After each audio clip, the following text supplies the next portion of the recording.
In another year where Oregon football is primed to go on a big run, the Big Ten continues to find a way to try and screw the Oregon Ducks. What am I talking about? Well, we'll get into the newly released schedule for the 2026 season for this Oregon Ducks football team, and I'll break down exactly what the Big Ten did to not allow, or at least not give, the Oregon Ducks the best opportunity to succeed. Let's get into the video.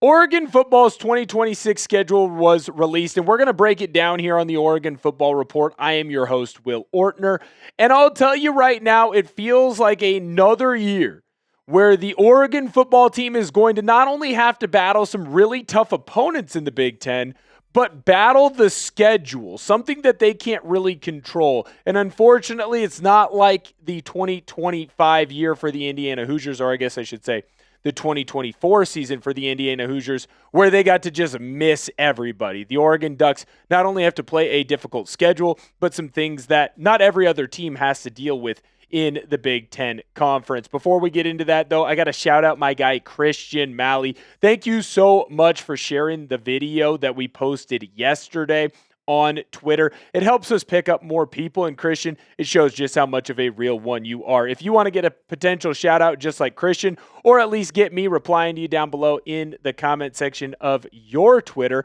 help us out and share this video on social media. Shout out to Christian. We really appreciate it. As we're going through the schedule here for the Oregon Ducks, I want to first point out the opponents that the Ducks are going to play, which I actually don't have a problem with the schedule that the Ducks play because it's Big Ten football. You're going to play some really good teams throughout the year, and I'd actually rather have a team that plays some hard games and some difficult road games like the Oregon Ducks are going to have to play. When we look at the September schedule for the Ducks, I actually have no issue here with it. The Ducks are going to have more of a fun game, a difficult game against Boise State because, well, the Broncos just always seem to play the Ducks really tough. Then you're going to go and take on Oklahoma State in a game that I do think that the Ducks are going to be able to take care of business in, although I do think Oklahoma State is going to be at least a little bit stronger than they were last season. You get a little bit more of your cupcake type of a game against a Portland State, although I will say that my former head coach, Chris Fisk, and the Portland State Vikings, I do think are going to be a much more improved version than what they previously were, and that's because, well, I'm biased towards Coach Fisk and that staff. I think they're going to turn around an FCS program. That all being said, Ducks are still going to win by 50. Then you get to go on the road and take on the USC Trojans. Now, is it going to be the most difficult environment? No. But to sit here and say that Lincoln Riley isn't going to have that USC team turned up a little bit of a notch, I would say that that is unlikely. I think that team is going to be very good down in Southern California. And so the fact that Oregon's going to have to play them on the road is clearly going to be a difficult first game. Should the Ducks still be 4-0? Hell yeah, they should still be 4-0. While I think USC takes a step forward, this Oregon Ducks team is kind of in a natty or bust situation with everyone coming back and how good this team is. That doesn't mean that it's going to be a walkthrough week 4 when you're taking on the men of Troy. Ducks should still be able to come out on top. Now, October is a little bit of a different situation because you're going to have, or should have, 5 games in the month of October, but you don't because the Ducks have a week 5 bye week. And in my personal opinion, that is frustrating as you know what. There is no reason why the Ducks should have a bye that early, and I'll get more into that later. Then the Ducks take on UCLA. Nebraska, look, no offense to producer Searle, but those should be 2 pretty easy wins. Nebraska is just not there right now. It is what it is. UCLA, I think that Chesney's going to get that program turned around. But again, with where they're at, Oregon's going to take care of business. Then week 8 against Illinois. Illinois has clearly become a team that is getting better and better. I do think they're going to take a slight step back when you don't return as many players as Illinois is going to lose. Obviously, going to lose a little bit of your strength, but I do think that what that staff has brought in over there, they are going to be one of those teams that's in that second to third tier every year in the Big Ten. Quality team that'll knock off one opponent that's trying to get into the postseason, but shouldn't do anything to the Ducks. When you look at Northwestern, they suck. That's my analysis. How many games are the Ducks going to win in the 2026 season? Let me know down below in the comment section. I think right now, as we've gone through September and October, the Ducks, they're going to have a 8-0 start to the year. Or at least I think they should have an 8-0 start to the season. Let me know what your full prediction is going to be down below in the comment section. I am clearly very interested. When we look at the November schedule, I'm going to call this the gauntlet. November is going to be very difficult. It's going to be a very strong end to the season. There's a chance that even the Oregon Ducks will be kind of punished a little bit early on when it comes to the rankings because of a strength of schedule for the Ducks, where the Ducks are going to make their pay, where the Ducks are going to get some big quality wins is in this November schedule. Ohio State, clearly, they are going to be a very good team. That is going to be a difficult victory, especially on the road. Hopefully, the Ducks can kind of take what they did with Mario Cristobal and come away with the victory there.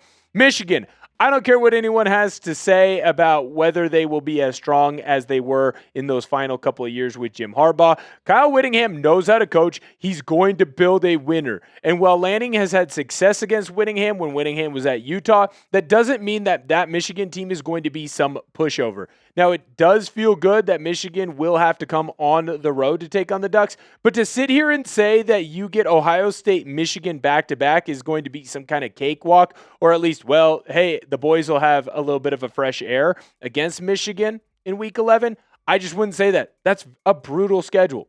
Michigan State is going to be good with Pat Fitzgerald taking over the helm there. And then anytime you take on the boys from up north, it's never going to be an easy game. And I do think that Damon Williams coming back to UW is going to allow that offense to be pretty dang strong. And Jedd Fisch is a winner. When you look at that final 4 games of the year, that is a gauntlet. I think if the Ducks go 2-2, you got to be pretty damn happy. But I do think that 2-2 is the floor there for the Oregon football team.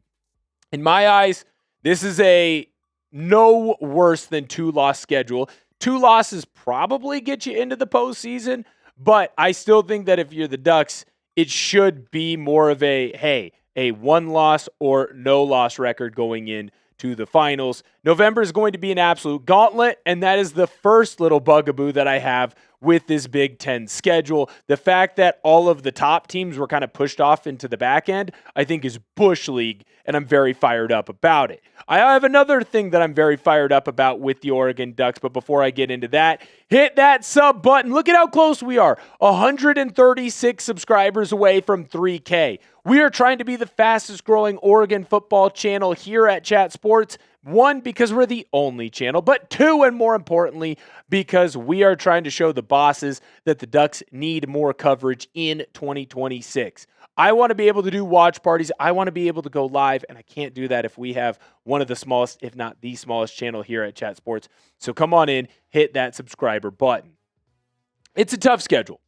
I'll be honest, it is a tough schedule. It's not the toughest when you look at team-by-team basis, and some of it, when you create a super conference like the Big Ten now is, you are going to play more difficult teams and a more difficult schedule. But what I think is absolutely Bush League by the Big Ten, and at this point, I'm starting to wonder if it is on purpose, how, for the second time in 3 years, do the Ducks have a stretch where they go 8 games in a row without a bye week?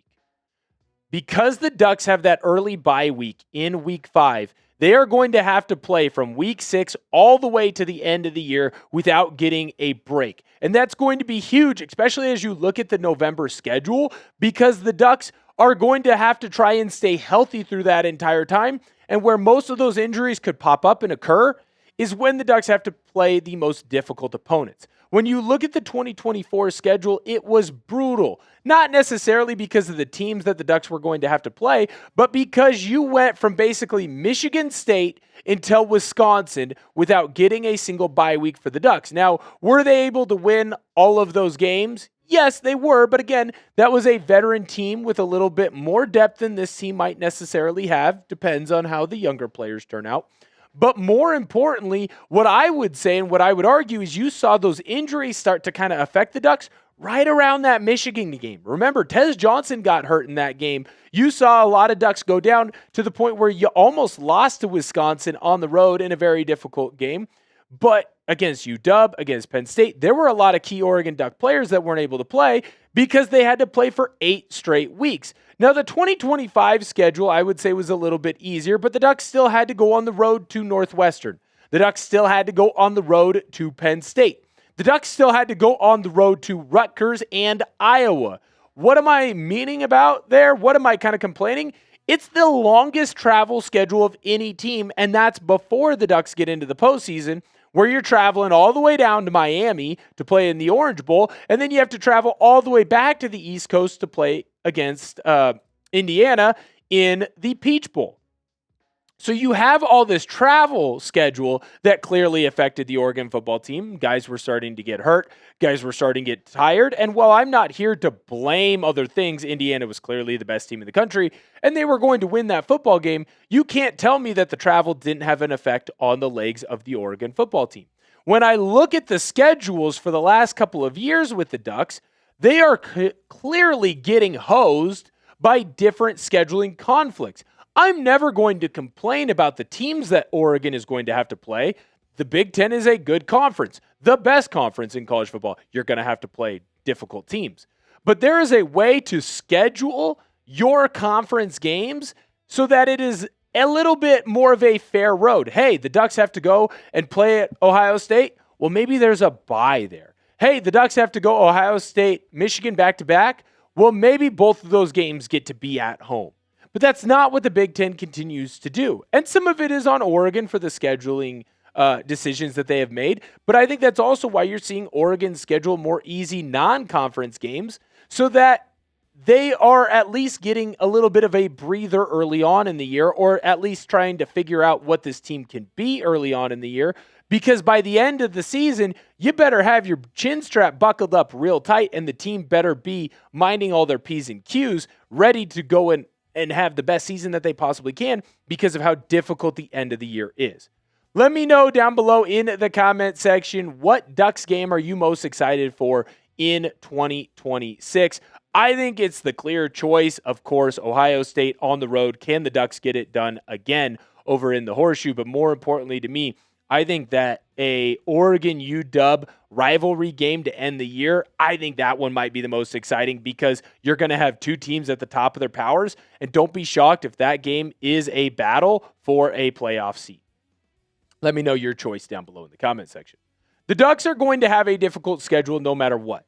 But the fact that the Big Ten gave the Ducks a bye week in week 5, making them play 8 straight games in a row is BS. Well, shoot, potentially 9 straight games is BS. The fact that the Ducks, a team that is poised to potentially be a national champion, has to go through things that they themselves can't completely control, in my eyes, is Bush League. The Big Ten schedule makers could allow the Ducks to have a sooner bye week, or a later bye week. There is an opportunity there for the Big Ten to say, hey, that's one of our better teams. Let's give them a bye week in week 8.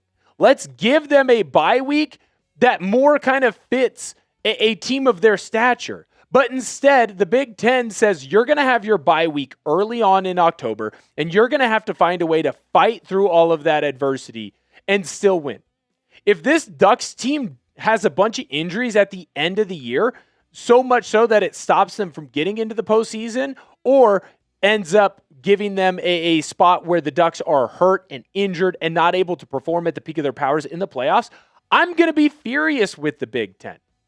I trust Dan Lanning to put the Ducks into a position where they can go out and succeed at the highest level, because that's all that he's done.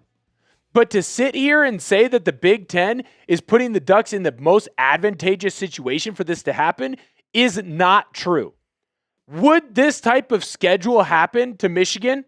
Would this type of schedule happen to Ohio State? Would this type of schedule happen to Penn State? No, I don't think that it would. So why is it happening to the Oregon football team? And why is it happening to the Oregon football team for the second time in 3 years? I don't know. There's not another conference that would treat a team of the Ducks' stature like this in the country. And I think it's Bush League that the Ducks have to go through it. But guess what? It's only going to fuel the fire that this man has burning in his belly. And you know he's going to use it to get his team as fired up as possible. It's a lot easier to lift weights now in January, February, March, and do all the prehab, rehab, and post-hab that the players need to do to be ready to play when you know that the conference that you play in is actively against you, or at least it feels that way. Maybe I'm a bit aggressive. Maybe I'm a bit fired up. But the first thing that I said, and producer Searle can back me up, listen, he's backing me up right now silently. He is going to say, and I am going to say, that the Big Ten put Oregon in a disadvantage from the jump just by this schedule. Share the video on social media if you agree with me, or hey, if you disagree with me, maybe you say that I'm soft. You can share the video, make it go viral, and have everyone make fun of me. That's okay too. Make sure you subscribe to the Oregon Football Report. We're trying to get to 3,000 subscribers. We are growing rapidly every single day. Thank you guys so much for tuning in to the video. And of course, Sko Ducks!